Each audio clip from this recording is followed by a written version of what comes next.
ಚಿಂತಾಮಣಿ ನಗರದ ward number 23ರ ದೊಡ್ಡಪೇಟೆಯ ಗಾಣಿಗೆ ಬೀದಿಯಲ್ಲಿ ಮಧ್ಯಾಹ್ನ ಆಕಸ್ಮಿಕವಾಗಿ ವಿದ್ಯುತ್ ಶಾರ್ಟ್ ಸರ್ಕ್ಯೂಟ್ ಆಗಿ ಮನೆಯಲ್ಲಿ ಇದ್ದ ವಸ್ತುಗಳು ಸಂಪೂರ್ಣವಾಗಿ ಸುಟ್ಟು ಹೋಗಿದ್ದು ಲಕ್ಷಾಂತರ ರೂಪಾಯಿ ನಷ್ಟವಾಗಿರುವ ಘಟನೆ ಸಂಭವಿಸಿದೆ. ಭಾನುವಾರ ಮಧ್ಯಾಹ್ನ ಈ ಘಟನೆ ನಡೆದಿದ್ದು ಸುಮಾರು 5 ಮನೆಗಿಂತ ಹೆಚ್ಚು ಮನೆಗಳಿಗೆ ಶಾರ್ಟ್ ಸರ್ಕ್ಯೂಟ್ ಆಗಿದೆ ಎಂದು ಗೊತ್ತಾಗಿದೆ. ಬಾಳೆಎಲೆ ಅಂಗಡಿ ವ್ಯಾಪಾರಿ ಕೃಷ್ಣ ಸಿಂಗ್ ಅವರು ಕರಾಟೆ ಮಾಸ್ಟರ್ ಲೋಕೇಶ್ ಅವರ ಮನೆಯಲ್ಲಿ ಲೀಸ್ಗೆ ಇದ್ದು ಮಧ್ಯಾಹ್ನ ಮನೆಯಲ್ಲಿ ಯಾರೂ ಇಲ್ಲದೆ ಇರುವ ಮೇಲೆ ಈ ಘಟನೆ ನಡೆದಿದೆ. ಇನ್ನು ವಿದ್ಯುತ್ ಶಾರ್ಟ್ ಸರ್ಕ್ಯೂಟ್ ನಂತರ ಮನೆ ಬೆಂಕಿಯಿಂದ ಉರಿಯುತ್ತಿದ್ದುದನ್ನು ನೋಡಿ ಮನೆ ಮಾಲೀಕರು ಅಗ್ನಿಶಾಮಕ ದಳದ ಸಿಬ್ಬಂದಿಗೆ ಮಾಹಿತಿ ಮುಟ್ಟಿಸಿದ್ದು ಸ್ಥಳಕ್ಕೆ ಅಗ್ನಿಶಾಮಕ ದಳದ ಅಧಿಕಾರಿ ಲೋಕೇಶ್ ಮತ್ತು ಸಿಬ್ಬಂದಿ ವೆಂಕಟ್, ಶಿವಾರೆಡ್ಡಿ, ವಿಷ್ಣು, ವಿವೇಕ್, ನಾಗರಾಜ್ ಮನೆಯಲ್ಲಿ ಉರಿಯುತ್ತಿದ್ದ ಬೆಂಕಿಯನ್ನು ನಂದಿಸುವಲ್ಲಿ ಯಶಸ್ವಿಯಾಗಿದ್ದು ಆಗಬೇಕಾಗಿರುವ ಅನಾಹುತಗಳನ್ನು ತಪ್ಪಿಸುವಲ್ಲಿ ಯಶಸ್ವಿಯಾಗಿದ್ದಾರೆ. ಈ ಸಂದರ್ಭದಲ್ಲಿ ಮನೆ ಮಾಲೀಕರಾದ ಕರಾಟೆ ಮಾಸ್ಟರ್ ಲೋಕೇಶ್ ಅವರು ಮಾತನಾಡಿ, ನಮ್ಮ ಮನೆ ಅಲ್ಲದೆ ಬೀದಿಯಲ್ಲಿ ಸುಮಾರು ಮನೆಗಳಲ್ಲಿ ಶಾರ್ಟ್ ಸರ್ಕ್ಯೂಟ್ ಇಂದ ಮನೆಯಲ್ಲಿ ಎಲೆಕ್ಟ್ರಾನಿಕ್ ವಸ್ತುಗಳು ಎಲ್ಲ ಸುಟ್ಟು ಭಸ್ಮವಾಗಿದೆ.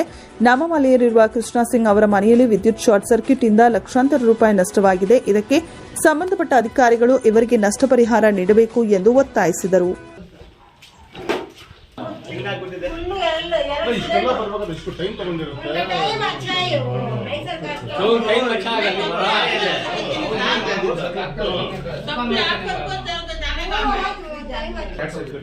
ಇದೇ ಮನೆಯಲ್ಲಿ ಮಲ್ಕೊಂಡಿದ್ರೆ ಏನ್ ಗತಿ?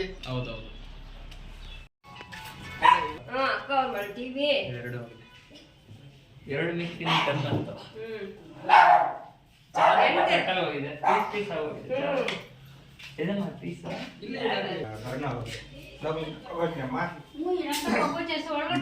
ಸೌಂಡ್ ಬಂದ್ಬಿಡ್ತು ಎಲ್ಲ. ಆಮೇಲೆ ಮೈನ್ ಸ್ವಿಚ್ ಎಲ್ಲ ಆಫ್ ಮಾಡ್ಬಿಟ್ಟೆ. ఇక్కడ అంతా ఫుల్ పొగ, అంతా పొగ. ఎంత డమ్మని ఎంత జోగా పటాకే సౌండ్ వచ్చి అంత సౌండ్ వచ్చేసారు.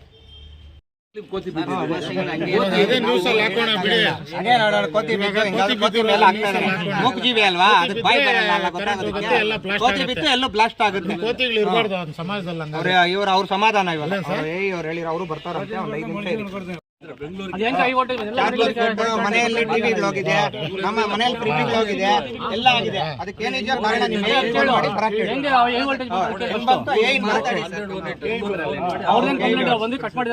ಇವರು ಡಿಸ್ಕನೆಕ್ಟ್ ಮಾಡಿ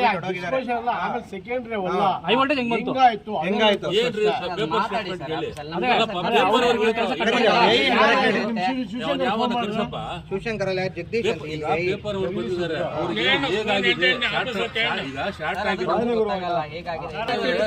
ನಿಮ್ಗೆ ಗೊತ್ತಿಲ್ಲ ಅಂದ್ರೆ ಕಾರಣ ಏನು ಮುಖ್ಯ, ಅದು ಬೇಕು.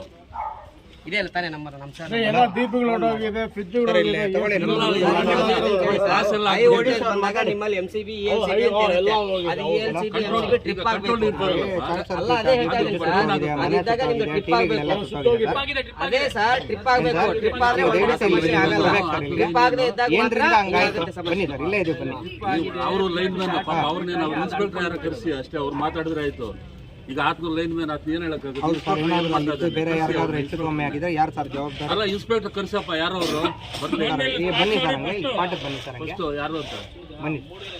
ಕೋತಿ ವಾರ್ಡ್ ನಂಬರ್ 23 ಗಣಿಗೆ ಬರಲ್ಲಿ KEB ಅವರ ನಿರ್ಲಕ್ಷ್ಯದಿಂದ ಶಾರ್ಟ್ ಸರ್ಕ್ಯೂಟ್ ಆಗಿದೆ. ಒಂದು ಮನೆಯೆಲ್ಲ ಸುಟ್ಟೋಗಿದೆ, ಟಿವಿಗಳೆಲ್ಲ ಹೊಡೆದೋಗಿದೆ, ಮಿಕ್ಸಿಗಳೆಲ್ಲ 4-5 ಮಿಕ್ಸಿ ಹೋಗಿದೆ, ಲೈಟ್ಗಳೆಲ್ಲ ಹೋಗಿದೆ. ಅದು ಮನೆಯೆಲ್ಲ ಸುಟ್ಟೋದ್ಮೇಲೆ ನಾವು ಕಂಪ್ಲೇಂಟ್ ಕೊಡ್ತೀವಿ. ಅವರು ಬಂದು ಲೈನ್ ಡಿಸ್ಕಟ್ ಮಾಡಿಬಿಟ್ಟು ಹೊಟ್ಟೋಗ್ತಾರೆ.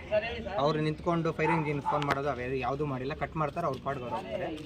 ಅವ್ರು ಇವ್ರಿಗೆ ಫೋನ್ ಮಾಡ್ತೀವಿ, ಅವ್ರೇನು ಹೇಳ್ತಾರೆ ಅಂದರೆ ಅವ್ರ ಹೆಸರು ಜಗದೀಶ್, ಅವ್ರೇನು ಹೇಳ್ತಾರೆ ಕೋತಿ ಬಿದ್ದಂಗೆ ಆಗೋಗಿರೋದಕ್ಕೆ ನಾವೇನು ಮಾಡೋದು ಅಂತಾರೆ. ಕೋತಿ ಮೇಲೆ ಒಂದು ಮುಖ ಪ್ರಾಣಿ ಮೇಲೆ ಅಪವಾದ ಹೊರಿಸ್ಬಿಟ್ಟು ಇದನ್ನ ಕಣ್ಮುಚ್ಚೋದಕ್ಕೆ ಪ್ರಯತ್ನ ಪಡ್ತಾ ಇದ್ದಾರೆ. ಶಾರ್ಟ್ ಸರ್ಕ್ಯೂಟ್ಗೂ ಕೋತಿ ಬೀಳೋದಕ್ಕೂ ಏನು ಅದಕ್ಕೂ ಏನು ಅಂತ ಎಲ್ಲಿ ಕೋತಿ ಬಿದ್ದಿದೆ ಅಂತ ಹೇಳ್ಬಿಟ್ಟು ನಮ್ಗೆ ನೋಡ್ತೀವಿ. ಕೋತಿ ಬಿದ್ದು ಹಿಂಗಾಗಿದೆಯಾ ಇಲ್ಲಾಂದರೆ ಏನು ಬಿದ್ದಿದೆ. ಕೋತಿ ಬಿದ್ದಾದಮೇಲೆ ನಾವು ಫೋನ್ ಮಾಡಿದ್ಮೇಲೆ ಅವ್ರು ಬರ್ತಾರೆ, ಕೋತಿ ಬಿದ್ದಿದ ತಕ್ಷಣ ಬರ್ತಾರೆ. ಕೋತಿ ಬಿದ್ದಿರೋದು ಅವ್ರಿಗೆ ಗೊತ್ತಲ್ವಾ, ನಾವು ಫೋನ್ ಮಾಡಿದ್ದಾದಮೇಲೆ ಆಮೇಲೆ ಬಂದು ಅವ್ರು ಲೈನ್ ಕಟ್ ಮಾಡೋದು. ಕೋತಿ ಬಿದ್ದಿರೋ ಗೊತ್ತಿರೋದು ಆವಾಗ ಬಂದು ಮಾಡಿದ್ದೀವಿ, ಆಗ್ತಾ ಇಲ್ಲ. KEB ಅವರ ನಿರ್ಲಕ್ಷ್ಯದಿಂದ ಇದೆಲ್ಲ ಹೊಣೆ ಆಗಿದೆ. ಅದೇನೇ ಇದ್ದರೂ KEB ಅವರೇ ಅದಕ್ಕೆ ಜವಾಬ್ದಾರರು, ಅವರೇ ಇದ್ದು ಅದೇನು ನಷ್ಟ ಏನಾಗಿದೆಯೋ ಅವ್ರಿಗೆ ಅದೇನಿದೆಯೋ ಅವರೇ ಇದು ಮಾಡಬೇಕು. ಇಲ್ಲಾಂದರೆ ಕಾನೂನು ರೀತಿ ನಾವು ಫೈಟ್ ಮಾಡ್ತೀವಿ.